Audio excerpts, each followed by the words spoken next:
तिथे जागा आहे का? या इकडे बाहेर येऊन लावा. 2 मिनिटं लाईट चालू करू नका. बैल बुजतील, डोळ्यावरती उजेड पडेल. थांबा थोडस.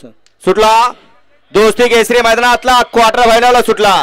क्वार्टर फायनल साठी एकूण 9 गाड्या होत्या, त्यातल्या 2 गाड्या काय पळत नाहीत. एकूण गाड्या पळतात 7 आणि 7 गाड्यांचा रणा संग्राम चालू. कोण होतोय क्वार्टर फायनलचा 1 नंबरचा मानकरी? अतिशय सुंदर असेल लढत आणि शेवटच्या क्षणाला बाजी कुणी मारली? पळ्याल पळाला भिंगी, आड्याल पळाला लक्षाने कॉकटेल.